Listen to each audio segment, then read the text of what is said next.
ప్రపంచంలో ఇంతకంటే వింత మరొకటి లేదు. మన సినిమా రీమేక్ చేసి మళ్ళీ మన మీదకే సంక్రాంతి బరిలో దించడం అనేది కామెడీగా ఉంది. 2 ఏళ్ల కింద వచ్చిన బాలయ్య భగవంత్ కేసరి సినిమాను రీమేక్ చేసి ఇప్పుడు జననాయకుడు అంటూ మళ్ళీ మన దగ్గరికి పొంగల్కు రిలీజ్ చేస్తున్నారు మేకర్స్. ఇక్కడ విచిత్రం ఏంటంటే ఆ సినిమా డైరెక్టర్ అనిల్ రావిపూడి నుంచి మనశేఖర వరప్రసాద్ గారు సినిమా సంక్రాంతికి వస్తుంది. ఒరిజినల్ సినిమా దర్శకుడు మీదకి రీమేక్ చేసి ఆ సినిమా డబ్బింగ్ వర్షన్ పోటీకి దించడం కంటే కామెడీ కాకపోతే మరేంటి? తమిళ సూపర్ స్టార్ విజయ్ పూర్తి స్థాయి రాజకీయాల్లో అడుగు పెడుతున్న వేళ ఆయన కెరియర్లో చివరి చిత్రంగా వస్తున్న జననాయకన్పై అంచనాలు ఆకాశాన్ని తాగుతున్నాయి.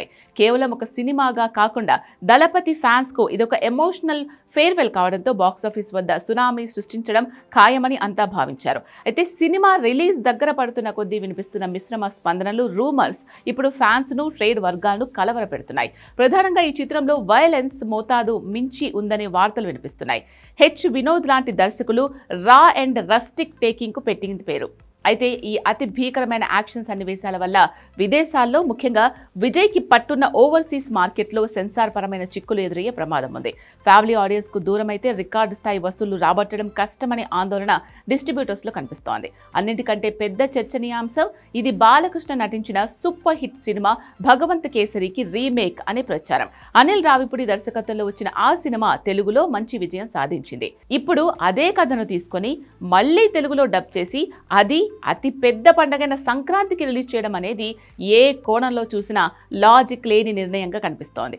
ఆల్రెడీ తెలుగు ప్రేక్షకులు చూసేసిన కథనే మళ్ళీ విజయ్ సినిమాగా ఎందుకు చూస్తారు అనే ప్రశ్న బలంగా వినిపిస్తోంది. ఈ రీమేక్ ప్రచారమే నిజమైతే తెలుగు రాష్ట్రాల్లో జననాయకన్ కలెక్షన్లపై భారీ దెబ్బ పడే అవకాశం ఉంది.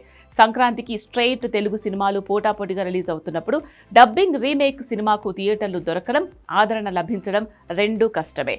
ఇక హిందీ బెల్ట్లో విజయ్ మార్కెట్ ఇంకా పూర్తిగా స్థిరపడలేదు.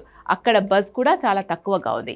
ఇలాంటి టైంలో పాన్ ఇండియా స్థాయిలో సినిమాను నిలబెట్టాలంటే కంటెంట్ చాలా కొత్తగా ఉండాలి. చివరిగా ఇది విజయ్ చివరి సినిమా కాబట్టి ఓపెనింగ్స్ భారీగా ఉంటాయన్నది వాస్తవం. కానీ లాంగ్ రన్ లో సినిమా నిలబడాలంటే మాత్రం మేకర్స్ ఈ రీమేక్ వార్తలపై క్లారిటీ ఇవ్వాల్సిందే. కథలో మార్పులు చేశారా లేక సోషల్ మీడియాలో జరుగుతున్న ప్రచారం కేవలం పుకారా అనేది తేలాలి. ఏదేమైనా ఆఖరి బంతికి సిక్సర్ కొట్టి విజయ్ రాజకీయాల్లోకి వెళ్తారా లేక రాంగ్ స్టెప్ వేస్తారా అనేది సంక్రాంతి బాక్సాఫీస్తో తేల్చనుంది.